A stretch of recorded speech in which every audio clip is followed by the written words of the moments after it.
Some people think my job as a gun lobbyist is just wearing suits at the Capitol and shuffling paper. Well, not so much.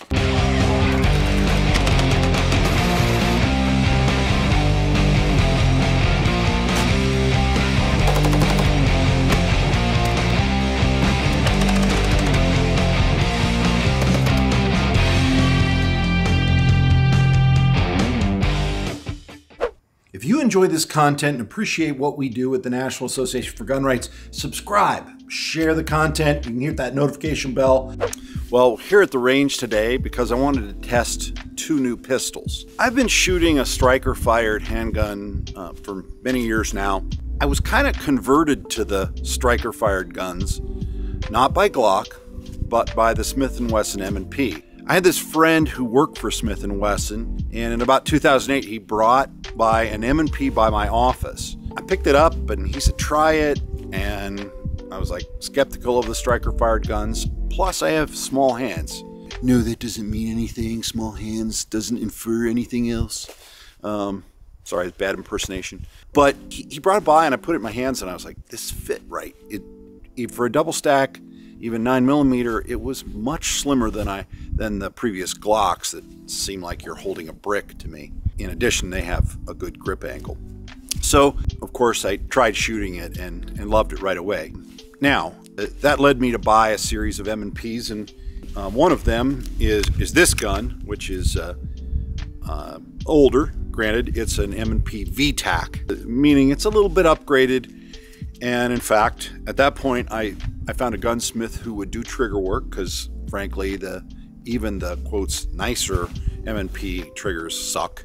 And I sent it to a guy named Dan Burwell's Gunsmithing in Pennsylvania, who only does M&Ps, and now apparently he's not doing any of them, which sadly. And he did work on this, not just the grips, and did the shark skin treatment on the grips, but the trigger. And to be honest, this trigger right here is really nice. It's crisp. It's almost 1911. Being an old 1911 guy, I love them, but realize, yes, there are things to be desired with 1911s.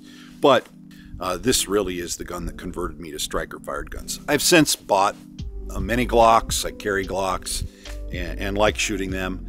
I like shooting the kind of tricked out Glock styles, like Gray Ghost Precision makes a really nice upgraded Glock. I don't own a Zev, but probably will get one sooner or later. But I still love these guns. And so whenever I shoot IDPA or one of the local matches, or even some of the matches like a long range match where you have a pistol component, I shoot this gun. I've acquired a number of holsters, so a lot of setups for it for shooting in matches, and so happy with what I have. Here's the but. If you've ever shot a modern handgun with a red dot, with an optic on the top of it, that's kind of fun. I like it. I don't know how much faster I can get with it, but it's certainly faster. For those of us with bad old eyes, and I'm one of them, you know, it's something that could really be a game changer. So I wanted to explore that world, and I could take this gun and have it milled, but you know what? No, I like this gun too much, and I just want to leave it the way it is. So it was an excuse to buy another gun. And so since I had that excuse to buy another gun, I bought two. So what I bought was an M&P 2.0 with the slide cutout, so it's optics ready, or what they call a core gun, competition optics ready.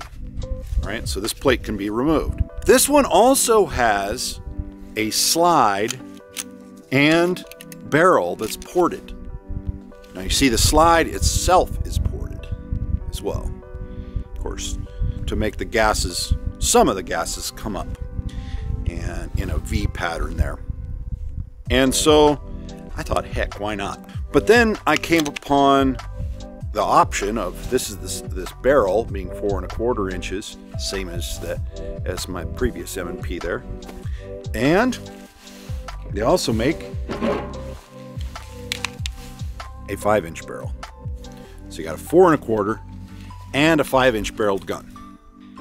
So why not try them both out? And I figured I might make an interesting video, see if you can really tell the difference. At some point I'll put the optic on it. This gun did come with a red dot, but frankly it's kind of a jank red dot. No thanks. So I'm a big fan of these new Holosun 507 series with a real interesting reticle. That'll be a different video. And of course, I'll mount one of those onto these guns, maybe both of them. I don't know. I want to shoot both of them and give them both a shot. Well, there's one problem with that.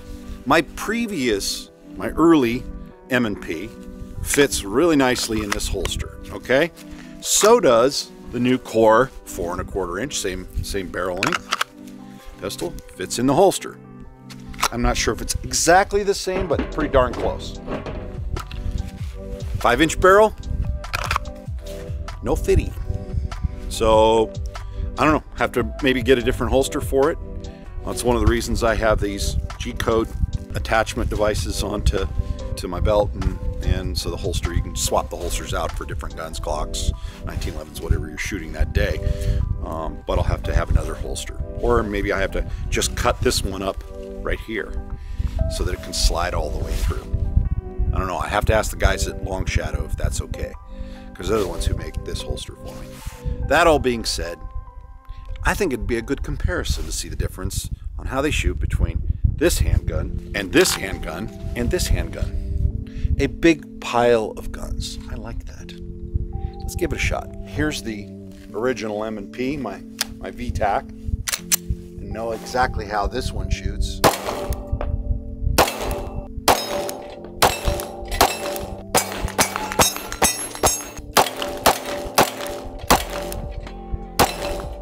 And let's compare that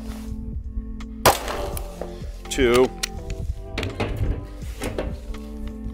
the 4 1/4 Core.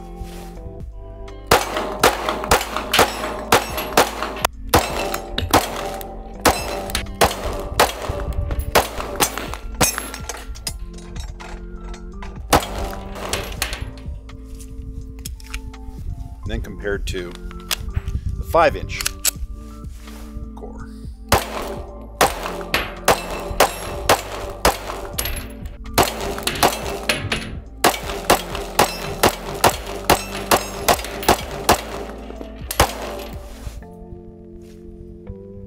Certainly a little bit smoother with that longer barrel, just a bit more weight, but I do believe the ported barrel really does help with muzzle flip, so those second follow-up shots are faster.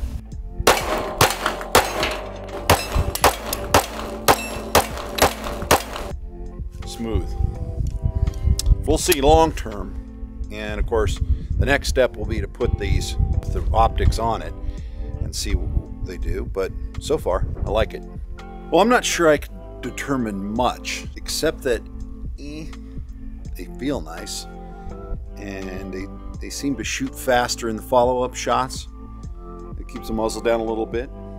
I'm anxious to put the optic on to really see the major difference, but as you can see from this little fun comparison, pretty close, but the porting could make a difference. No real conclusions yet, but stand by.